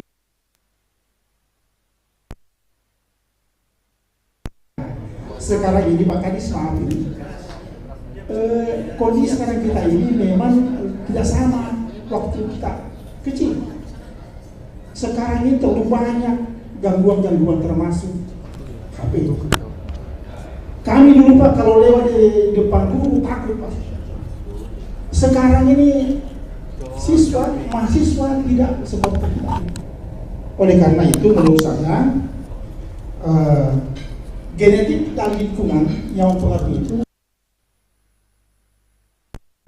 Tadi Ibu tadi sudah menjelaskan, tapi sebenarnya konsumsi itu adalah event itu artinya apa dimakan. Sekarang kita makanan yang kita makan sekarang ini luar biasa, tidak sama.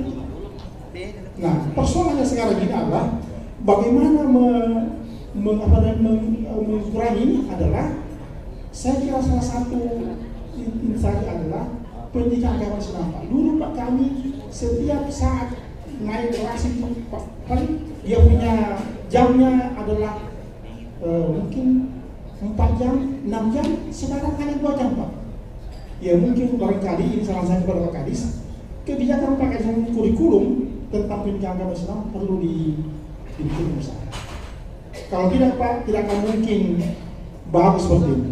Bahkan menurut saya, tambahkan lagi tentang tadi Pak Kadis menyampaikan bahwa tentang etika pendidikan. Ini tidak terlalu masuk ini Pak, luar biasa ini kita ini. Dulu kita tidak ada etika pendidikan masuk, itu luar biasa. Oleh karena itu saran saya adalah kurikulum perlu kita benahi bersama, masukan-masukannya. Oleh karena itu pada hari ini karena adalah merupakan hari yang FGD, maka harus ada sesuatu yang kita munculkan. Mungkin Pak Kadis kita membangun tim-tim kecil untuk uruskan tadi apa yang disampaikan. Terima kasih Pak. Assalamualaikum warahmatullahi wabarakatuh. Terima kasih. Sebelum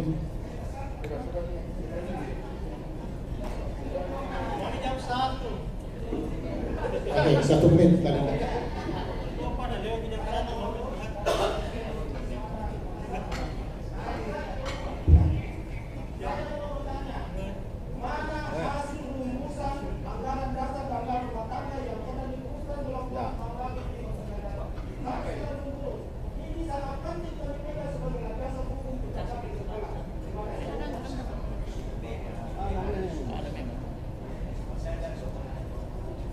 Ya, baik. Sebelum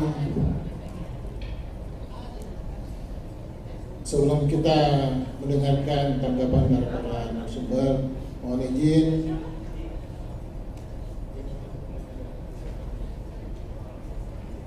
Bapak-bapak peserta FGD, kami akan menayangkan terlebih dahulu beberapa pertanyaan.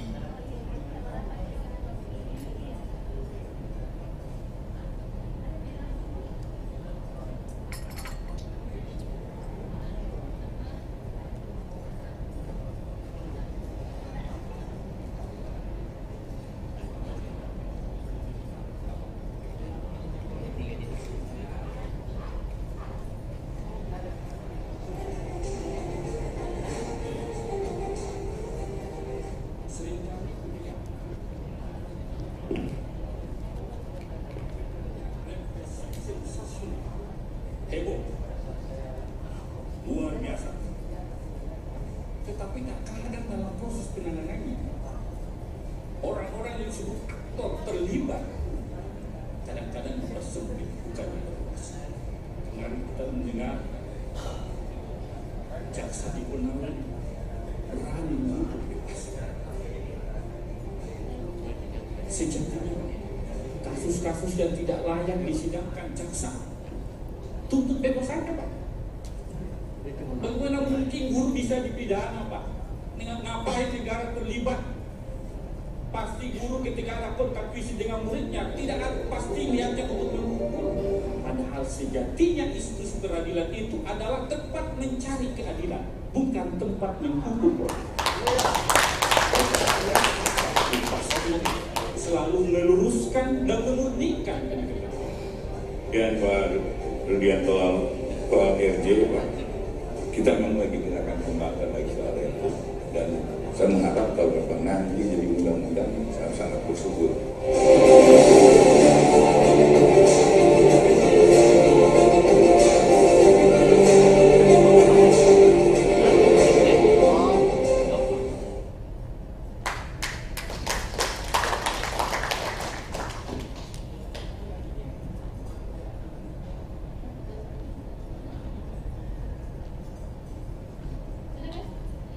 Ya, silakan Ibu. Ibu duluan, Pak. Terima kasih. Selamat datang Bapak Ketua. Saya pikir tadi kok mirip ini yang di layar samping-sampingku. Ternyata memang orangnya. Baik, beberapa pertanyaan ya dari tadi pertama siapa ya? Karena agak banyak tadi. Pak Nurdin, benar? Pak Nurdin, kekerasan guru. Oh iya, iya kasus-kasusnya hampir sama ya. Baik, yang penting mungkin ini tadi ada yang minta kasus-kasus yang ada di Sulawesi Selatan ya. Saya tampilkan ya Pak ya. Karena datanya juga ada. Ini saya sudah bukakan ini. Nih, yang mana daerah yang paling banyak? Ini kelihatan tidak? Kota Makassar, Bapak. Jadi kelihatan ya. Jadi Kota Makassar yang paling tinggi, kemudian Goa, kemudian Bone, Palopo. Ini kelihatan ini datanya. Iya. Kemudian apa jenis kasus berdasarkan tempat kejadian ada kan? Kasus yang muncul yang dialami, kekerasan yang dialami siswa paling banyak apa? Kekerasan yang paling banyak itu adalah kekerasan seksual, kemudian kekerasan fisik, ketiga ada psikis. Itu tiga itu yang paling ini. Yang paling tinggi adalah psikis, kemudian diikuti oleh seksual, kemudian diikuti oleh psikis. Kemudian apalagi tadi ya Pak ya, diminta ya, tunggu saya cek dulu. Jadi datanya ada Pak. Nanti saya nanti di materinya kalau mau dibagikan silahkan karena ada linknya di situ. Secara terbuka Bapak Ibu bisa buka di situ semua kasus-kasus yang ada.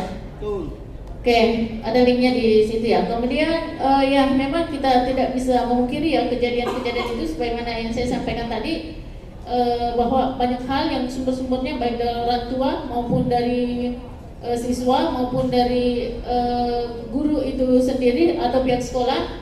Nah itulah yang kemudian perlu kita kawal. Nah sarannya saya sebelum masuk mendaftar sekolah itu sebaiknya ada komitmen. Kalau memang dibolehkan hukuman badan dengan memperhatikan rambu-rambu silakan disepakati mungkin ya. Tapi harus ada komitmen dan fakta integritas. Maksudnya ada penandatanganan gitu. Karena saya mengelola sekolah juga, itu kadang orang tua yang datang ngamuk-ngamuk, anaknya berkelahi, neneknya sama mamanya datang ngamuk-ngamuk di sekolah, sampai pukul meja. Ngakunya tidak, tapi saya punya CCTV. Iya, saya CCTV dan saya lihat semua prosedur. Siapa yang berbuat anaknya, ini anak PAUD loh Pak. Dilihat siapa yang pertama, siapa ini saya lihat semua. Cuma saya tidak mau expose. Cuma saya panggil kedua orang tuanya, ada orang tuanya yang tidak kooperatif. Orang tuanya sampai pukul meja depan guru saya ya, saya tidak bisa dong, saya harus melindungi guru saya. Karena ada data yang saya lihat, jadi ada CCTV. Dia ngakunya orang tua neneknya tidak bisa masuk, tapi tidak. Di CCTV menunjukkan bahwa dia memukul meja dan mengata-ngata itu guru. Hal-hal itu jadi kita harus melihat akar masalahnya. Jangan anak yang berkelahi, orang tua juga turut berkelahi. Itu yang harus kita tanamkan Bapak dan Ibu. Yang kedua mungkin paguyuban perlu ditertibkan Pak. Paguyuban itu perlu ditertibkan. Betul itu, komite harus melalui semua lewat komite. Karena dari paguyuban itu terus terang sekarang saya memang saya ikuti juga perkembangannya dari PAUD sampai SMP sekarang yang anak bungsu saya. Itu saya melihat terlalu banyak intervensinya paguyuban untuk kelas-kelas tertentu. Jadi mau ditertibkan atau dibubarkan ya silahkan saja. Kenapa? Karena itu saya lihat kemudian mereka membentuk kelompok-kelompok sendiri dan anaknya terkontaminasi. Kemudian gurunya juga ikut-ikutan. Begitu mereka diberikan hadiah yang banyak dan besar yang jumlahnya ini, nah nilai anak-anak akan terganggu. Dia lebih tidak objektif lagi itu nilai. Walaupun memang penilaian itu tidak susah untuk objektif ya. Tapi paling tidak bisa diminimalisir. Ini ada titipan dari Prof. Sadri menyampaikan bahwa disampaikan bahwa diantara tindak kekerasan non fisik yang dilakukan oleh guru adalah kekerasan akibat academic pressure berupa tugas-tugas akademik yang tidak berimbang dengan kemampuan anak. Tapi biasanya walaupun ada tugas akademik, kalau paguyuban terlalu banyak intervensi itu tidak menjadi ini, dan itu kenyataan. Saya kira komite juga menyadari, kepala sekolah juga menyadari hal itu. Yang kedua, kebiasaan guru dalam memberikan nilai kepada anak didik yang tidak adil sesuai dengan hasil kerja anak itu bisa menimbulkan depresi kepada anak. Benar. Akibat dari ini anak didik bisa stres dan tidak termotivasi untuk belajar. Akibat dari stres, anak didik bisa mengalami gangguan fisik dan emosional dan lain-lain. Benar. Terima kasih Prof. Salir. Nah, kejadian yang pernah saya alami, karena saya memang memantau sekali, tiba-tiba saya harus ke sekolah, kemudian anak lagi ujian, ya, saya tidak tahu apa kasusnya sampai ke sekolah itu. Kemudian salah seorang orang tua siswa itu menunggu anaknya yang lagi ujian. Nah, dia kerjakan ujiannya Pak di luar. Terus minta tolong ke saya, ini apa? Saya bilang tolong kerjakan saya. Bantu anak saya minta. Oh tidak, mohon maaf, saya tidak pernah menyuruh anak saya untuk. Saya tidak mau, saya tidak tahu apa jawabannya. Terus anaknya keluar, jawabannya nanya apa? Barusannya ibu bodoh. Dia bilang begitu orang tuanya. Coba, jadi kalau bisa orang tua itu jangan sampai depan pintu kelas. Itu bisa pemicu Pak. Iya. Suatu hari juga anak saya melapor bahwa dia kehilangan uang. Dia dicuri, dan itu ternyata sudah berapa kali. Dan saya kemudian berusaha menghubungi beberapa orang, itu susah sekali. Saya mengambil tindakan sendiri dengan minta izin ke semua ini dan disuruh dampingi guru. Dan itu saya temukan, saya tahu siapa anaknya yang mengambil, cuma saya tidak mau expose. Nah ini ternyata sudah berulang-ulang terjadi, dan itu kadang mungkin karena faktor kesibukan atau karena sudah di akhir pembelajaran tidak ada ini. Sebaiknya hal seperti itu diperhatikan. Nah ini menjadi pemicu. Seperti juga disampaikan tadi oleh Bapak bahwa kalau tidak ada guru mengajar, ada aktivitas, sehingga aktivitasnya siswa membuat aktivitas sendiri, sepak main bola, main apa dan sebagainya. Hati-hati juga Bapak dan Ibu, anak-anak sering tinggal di sekolah itu sampai sore. Apa yang dia lakukan? Iya, malah pernah baru-baru ini didapat di CCTV ya, saya ungkap saja ya, tapi tidak perlu saya sampaikan artinya. Mereka berciuman, dia didapat dari CCTV. Anak ini berciuman Pak.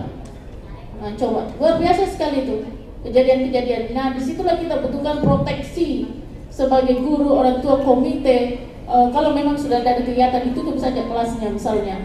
Jadi apa ya? Harapannya ya komitmen yang kita harus buat sebelum anak masuk sekolah. Kemudian untuk melindungi guru ada fakta integritas yang mereka tanda tangani bahwa batasan-batasannya seperti ini, dan saya kira aturan-aturan juga sudah disampaikan, mungkin sudah di ini ya. Kemudian solusi-solusi tadi banyak bertanya tentang solusi, itu sebenarnya banyak Pak yang saya sampaikan tentang solusi, dan itu mungkin bisa menjadi rumusan. Misalnya edukasi dan sosialisasi untuk mengedukasi siswa saja, tapi bukan cuma siswa ya, tetapi kebijakan ini juga harus tegas untuk semua dimensi yang terlibat dalam pendidikan, dan itu komponen-komponen itu bukan cuma guru saja, bukan kepala sekolah, tetapi semua tenaga pendidik, tenaga pendidikan, orang tua, komite dan masyarakat di sekitar. Kemudian tentu saja membangun lingkungan yang mendukung, ya, sarana prasarana yang memadai untuk siswa bisa belajar. Penyuluhan kepada orang tua, kemudian konseling, ya, bimbingan konseling juga ditingkatkan. Ya, ini beberapa ini nanti saya bagi ke panitia, dan mungkin nanti menjadi salah satu masukan saja untuk membuat rumusan-rumusan, walaupun mungkin sudah ada rumusan-rumusan tersebut. Oke, selanjutnya saya cek dulu Pak ya.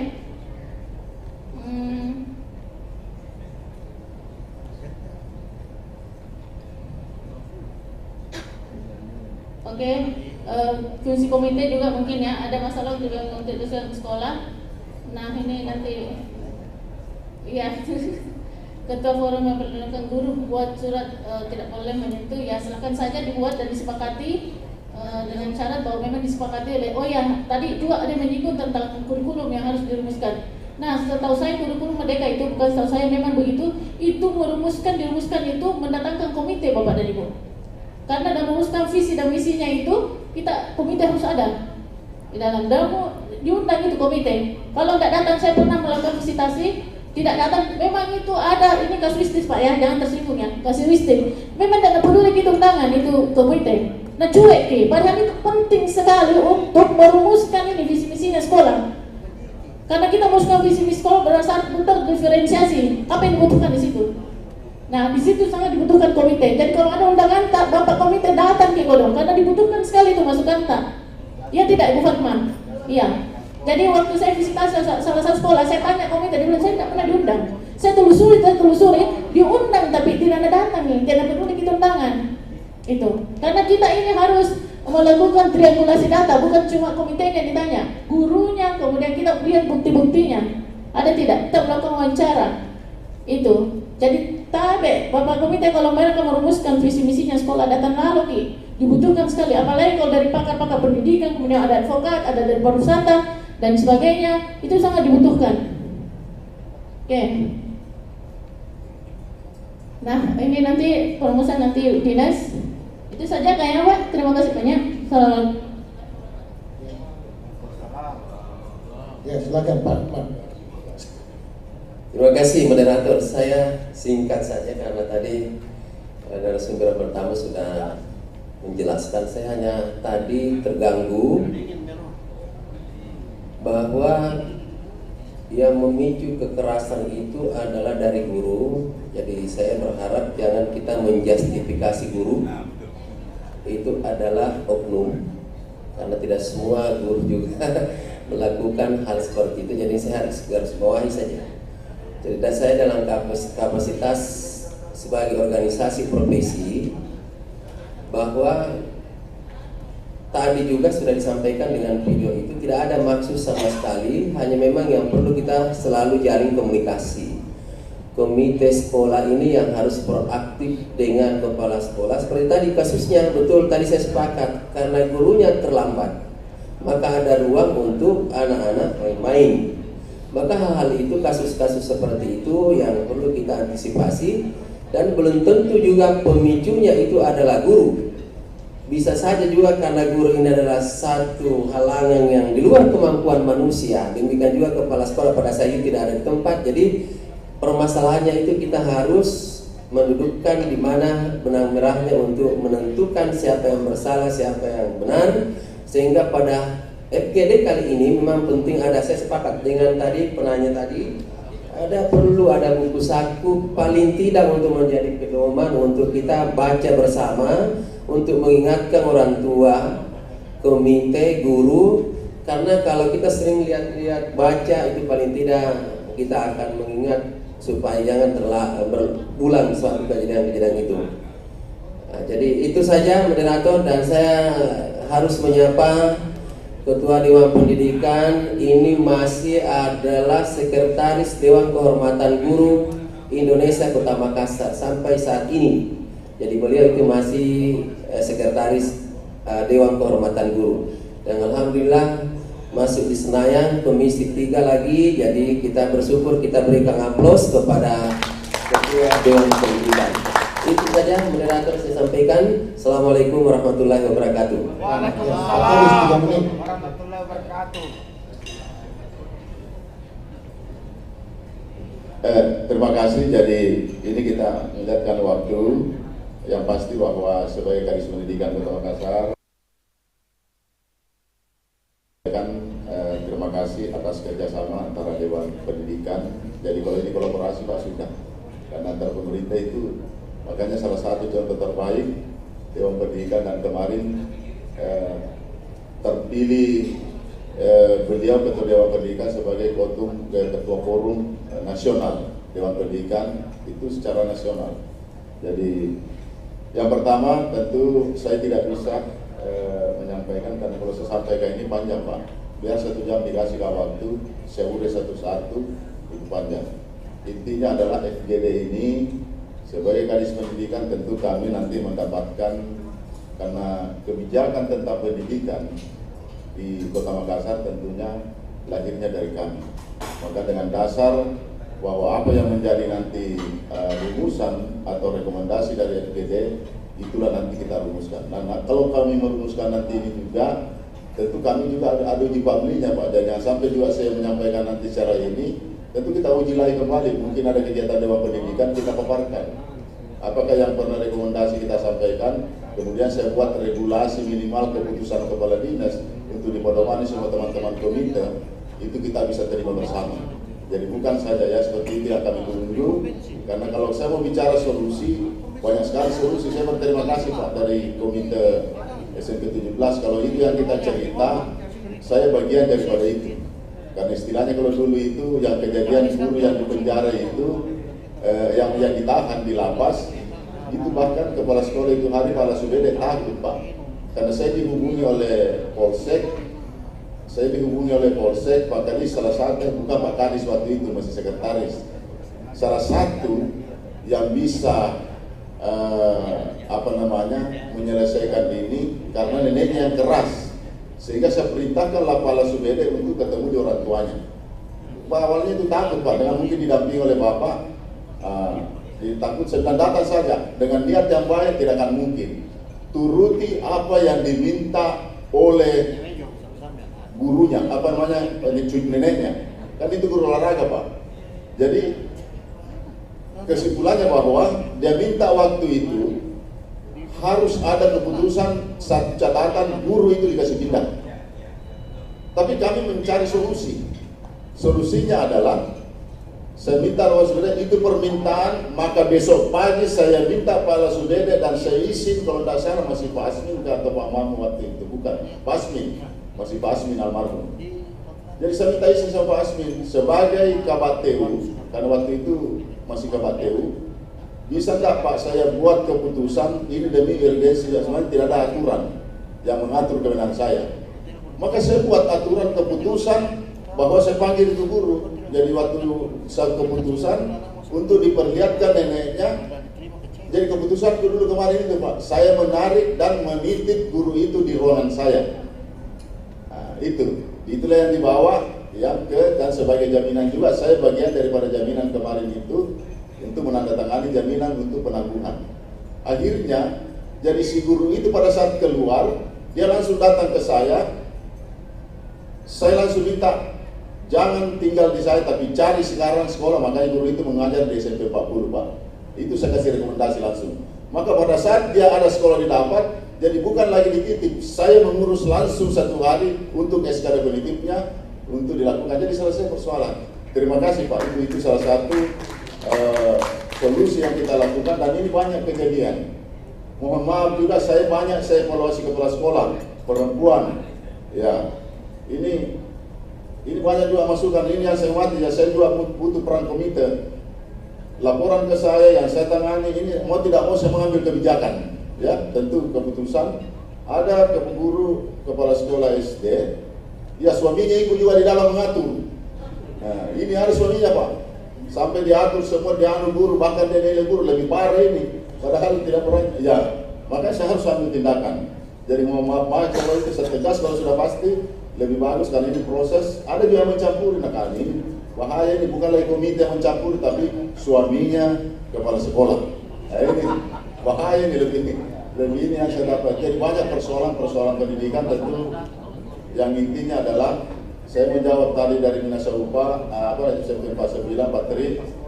Sebenarnya itu saya izin Pak Ketua, saya kalau bagusnya juga itu ada ketua, kita bentuk forum komite. Jadi kita bentuk forum sekolah. Kita sepakat memang pernah, tapi itu kan bisa lakukan dulu, salah Pak. Banyak. Akhirnya saya kan sebenarnya pencetus awal juga forum komite, betul. Saya masih ingat Pak Tiakan dan Kusuma itu. Saya dulu pencetusnya di awal yang saya membuat, tapi saya berhenti waktu sekretaris dinas, baru lahir waktu itu masih zaman Pak Ilham. Ya, saya bentuk, makanya saya akan bentuk kembali. Tapi forum ini betul-betul profesional dan kita berdiri untuk betul-betul, dan itu akan menjadi nanti penilaian kita. Bahkan kalau komite itu sempat dalam pertimbangan boleh dalam hal pengangkatan kepala sekolah, penilaian terhadap itu dibolehkan, karena memang memberikan pertimbangan. Ada penilaian yang punya kemampuan untuk itu, dan tentunya kan banyak, ada pengawas sekolah. Semakin banyak pertimbangan yang masuk ke kami, dan itulah nanti kami putuskan kebijakan dalam hal untuk memutuskan sesuatu. Jadi bukan satu orang saja, tapi kita tentu butuh pertimbangan, termasuk pertimbangan dari Dewan Pendidikan Kota. Mungkin itu dari kami. Saya menunggu tentu regulasi yang kami keluarkan, tentu mengacu kepada apa-apa yang menjadi, salah satunya adalah hasil rumusan atau rekomendasi hari ini, minimal yang banyak hal yang kita bisa bicarakan. Terima kasih. Assalamualaikum warahmatullahi wabarakatuh. Baik Pak Kades. Yang terakhir Pak, belum dijawab pertanyaan tanggapan Bapak terkait dengan anggaran dasar dan anggaran rumah tangga yang pernah dibahas di Hotel Kondotel itu template sudah juga selesai di finalisasi. Kalau Bapak memang belum dapat karena beberapa sekolah sudah datang mengambil, silakan Bapak menghubungi dengan Pak Sekretaris Dewan Pendidikan atau ke sekretariat kami Pak di dalam itu. Salah nanti Bapak dilayani untuk terima kasih. Bapak dan Ibu yang saya hormati, kita sudah berada di penghujung kegiatan FGD ini. Mohon maaf apabila masih ada Bapak-Bapak dan Ibu yang ingin bertanggapan, namun waktu yang membatasi kita, sehingga sesi ini kami tutup, dan kalau ada yang masih ingin diberikan masukan, dapat Bapak memberikan dalam bentuk tertulis, nanti disampaikan ke Sekretariat Dewan Pendidikan Kota Makassar.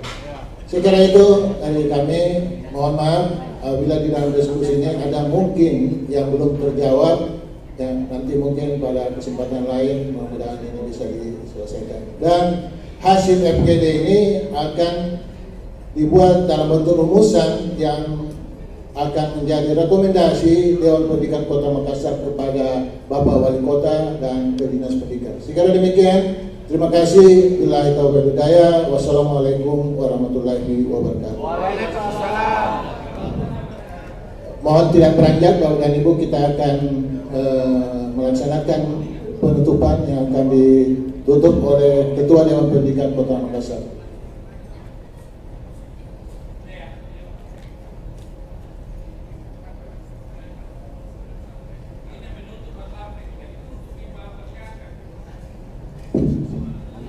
Ini kalau sudah jam 12 lewat, istilah muncul ciput debat.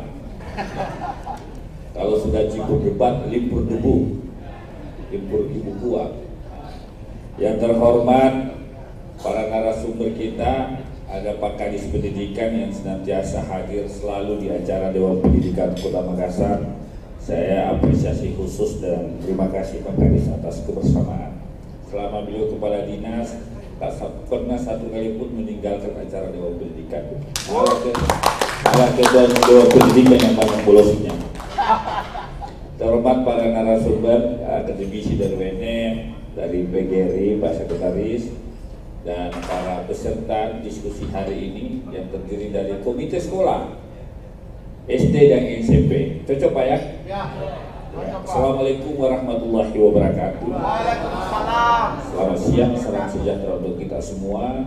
Om Swastiastu, Namo Buddhaya, salam kebajikan. Tentu saya mengucapkan terima kasih kepada Bapak Ibu selaku insan pendidikan yang selama ini konsen, selama ini peduli terhadap dunia pendidikan. Saya kira orang-orang yang duduk di komite sekolah itu adalah orang-orang terpilih, orang-orang terpilih yang punya komitmen memajukan pendidikan, khususnya peningkatan kualitas mutu pendidikan di sekolah. Dia menjadi mitra sejajar dengan kepala sekolah. Saya selalu mengatakan, kenapa sering kita mendengar ribut kepala sekolah dengan komite sekolah? Karena kadang-kadang komite sekolah mau berposisi sebagai kepala sekolah. Kepala sekolah kadang-kadang mau berposisi sebagai komite sekolah. Benar gak? Ada kepala sekolah mau ngatur-ngatur ke komite sekolah. Itu yang saya maksud.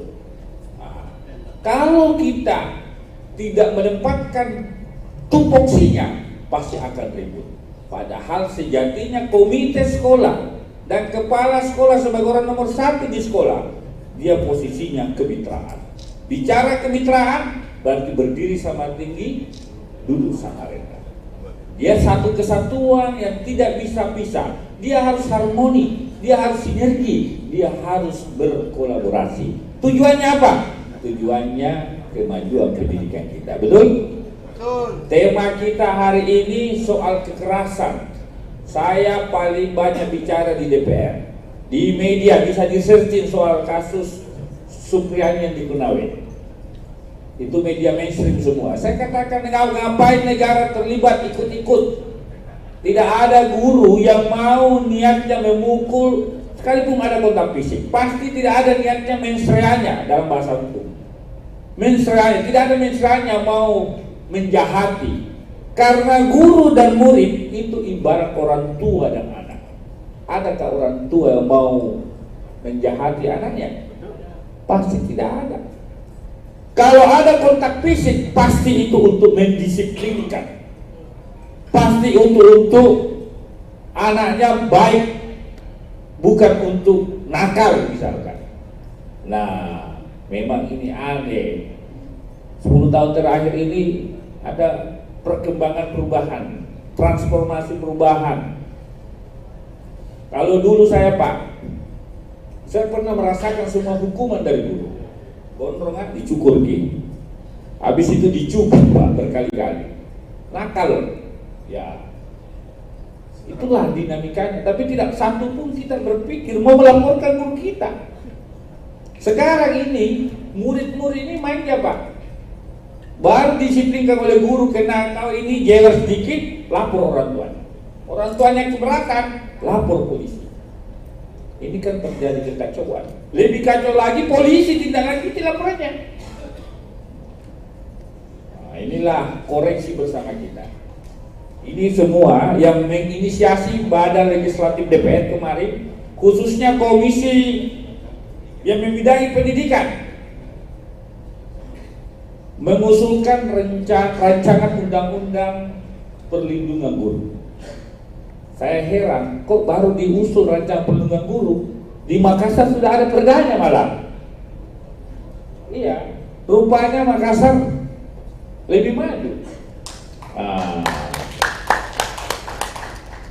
Ini menjadi koreksi kita. Mudah-mudahan tidak ada lagi kejadian, karena tidak ada negara kalau hanya urus guru yang mencubit muridnya, kacau lah negara kita. Insya Allah akan terakhir.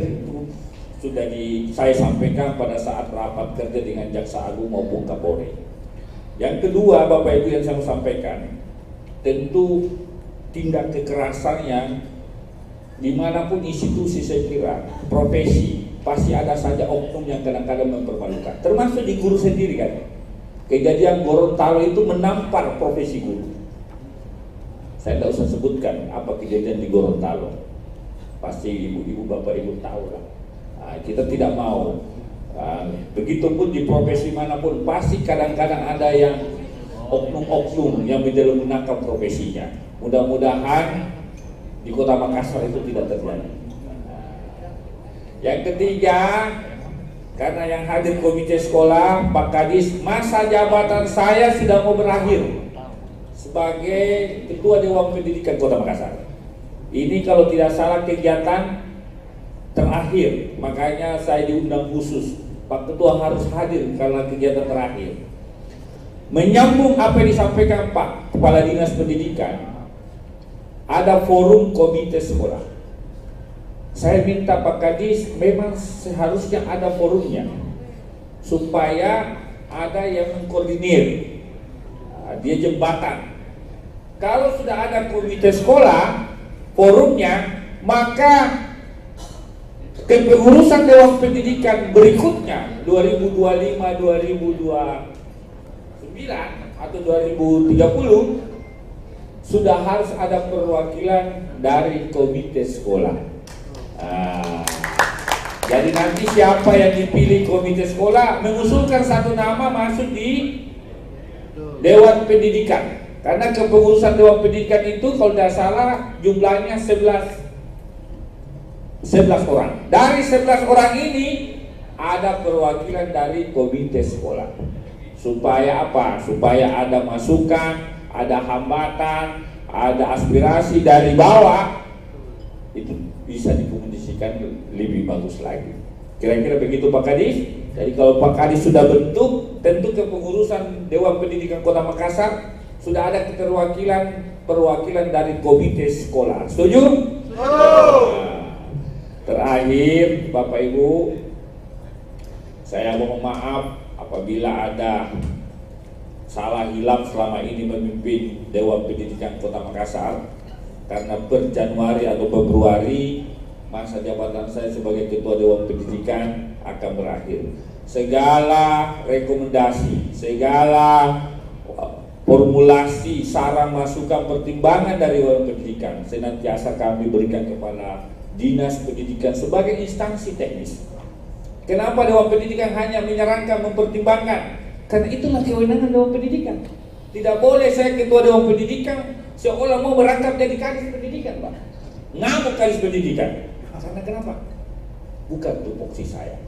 Makanya hubungan kemitraan Dewan Pendidikan dengan kadis pendidikan bagus, sinergi. Karena kenapa? Kita masing-masing saling memahami apa yang menjadi kewenangan tugas fungsi masing-masing lembaga. Begitu Pak Kadis ya. Makanya kami harmonis dengan Pak Kadis. Coba ketua Dewan Pendidikan mau ngatur-ngatur juga. Pak Kadis, ada orangku jadi kepala sekolah di situ. Ada orangku jadi apa di situ. Kasih jadi guru di situ. Pas dia bilang Pak Kadis, ini Pak Rudika kepala Dinas Pendidikan atau apa ya? Untungnya saya tidak pernah menitip-nitip. Bisa ditanya langsung kepada Pak Kadis. Ya. Terima kasih banyak sekali lagi kepada Bapak Ibu yang telah hadir menjadi mitra dari Dewan Pendidikan. Mudah-mudahan kegiatan ini senantiasa menjadi berkah untuk kita semua. Ponta salam rambangan, teki isi kabelai, lanto ikama sirolai. Bila kita berpapasan, jangan kita berjauhan. Aku harapkan layar kita saling berkaitan. Assalamualaikum warahmatullahi wabarakatuh.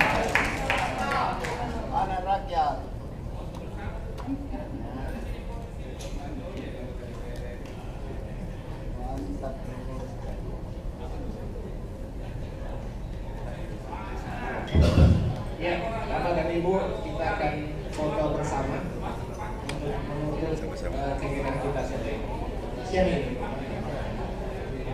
Menghadap ke layar. Silakan Bapak Ibu yang di belakang bisa merapat biar lebih rapi.